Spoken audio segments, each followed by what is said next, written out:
Bentrokan dua kubu ormas terjadi di Kabupaten Bekasi, Jawa Barat. Massa saling lempar dengan batu, kayu, dan petasan. Bentrokan dipicu rebutan pengelolaan lahan pasar tumpah. Polisi sempat kesulitan membubarkan massa karena kedua kubu masih bersikeras saling serang. Satu warga terluka akibat terkena lemparan batu. Petugas menjaga ketat kawasan tersebut agar tidak terjadi bentrokan susulan.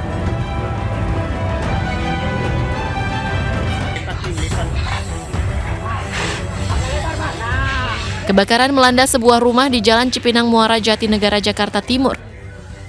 Kebakaran yang terjadi di permukiman padat penduduk membuat petugas berusaha melokalisir api agar tidak merambat ke rumah warga lainnya. Sementara menurut pemilik rumah, api tiba-tiba saja muncul di bagian ruang tamu hingga akhirnya membakar sebagian besar bangunan rumah. Diduga api berasal dari hubungan pendek arus listrik.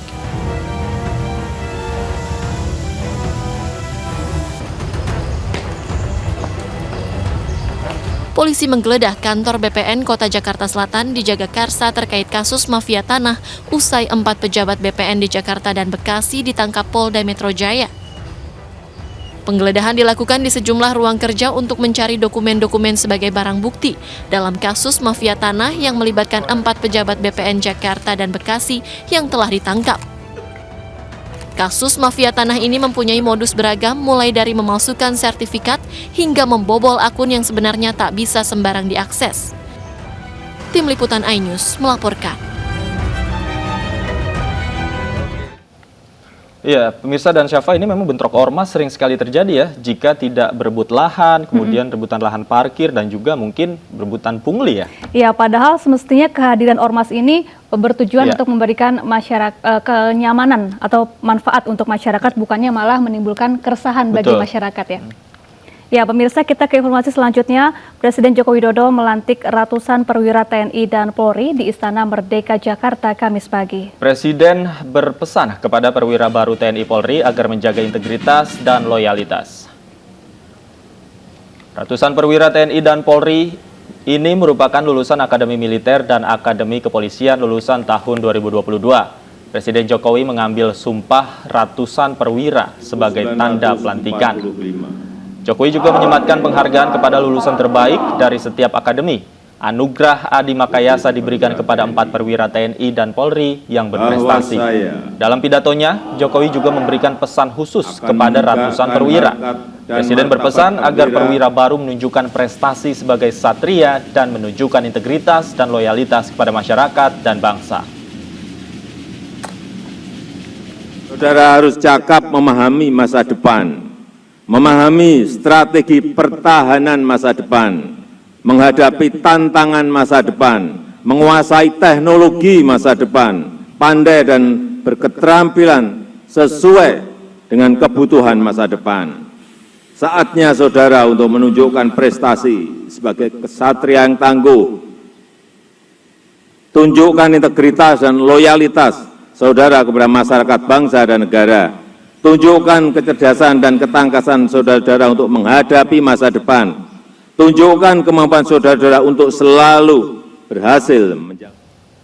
Pemirsa, anggota DPR berinisial DK dilaporkan ke Bareskrim Polri atas dugaan tindakan pencabulan. Sementara itu, Mahkamah Kehormatan Dewan DPR RI menyiapkan sanksi pemecatan apabila DK terbukti melakukan pencabulan.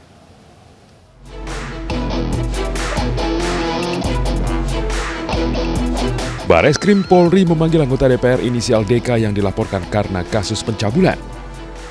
Penyelidikan kasus tersebut diduga telah berjalan sejak 24 Juni 2022 dan kini telah memasuki tahap pemeriksaan DK sebagai terlapor.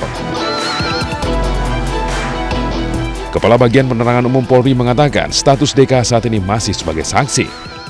Saat ini penyidik telah mengundang pelapor, jadi bukan DK ya, mengundang pelapor untuk klarifikasi. Sesuai jadwal, dijadwalkan hari ini, namun sampai dengan saya rilis hari ini tadi, pelapor belum hadir.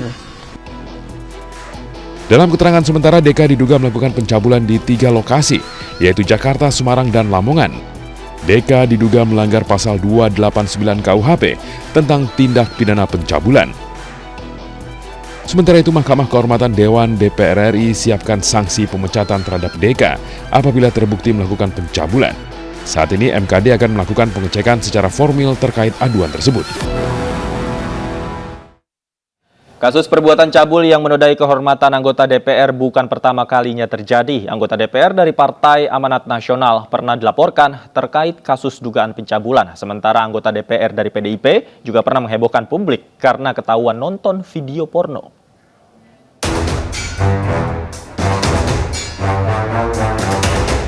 Menjadi wakil rakyat adalah tugas mulia karena memperjuangkan kepentingan rakyat melalui lembaga terhormat. Namun ada saja anggota dewan yang justru bersikap mengecewakan.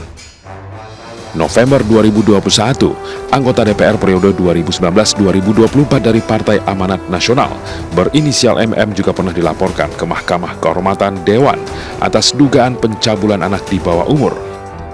Kasus dugaan pencabulan tersebut terkuak ke publik setelah kuasa hukum korban datangi Barreskrim. Selain kuasa hukum, saat itu korban didampingi beberapa lembaga, diantaranya KPAI dan UPT Pusat Pelayanan Terpadu Pemberdayaan Perempuan dan Anak. Mei 2022, publik sempat digegerkan dengan kelakuan anggota DPR RI dari PDI Perjuangan, Harvey Maleholo yang kedapatan nonton video porno saat rapat. Namun Mahkamah Kehormatan Dewan atau MKD DPR RI akhirnya memutuskan untuk menghentikan kasus tersebut. Keputusan ini diambil setelah dilakukan penyelidikan dan tak ditemukan adanya unsur kesengajaan dalam kejadian tersebut. Harvey juga disebut sudah menyampaikan permohonan maaf. Harvey mengaku tak pernah berniat melihat video porno yang diterimanya. Sebab awalnya ia hanya membuka pesan dari nomor tak dikenal. Dari pesan tersebut terdapat tautan yang ternyata berisi video porno.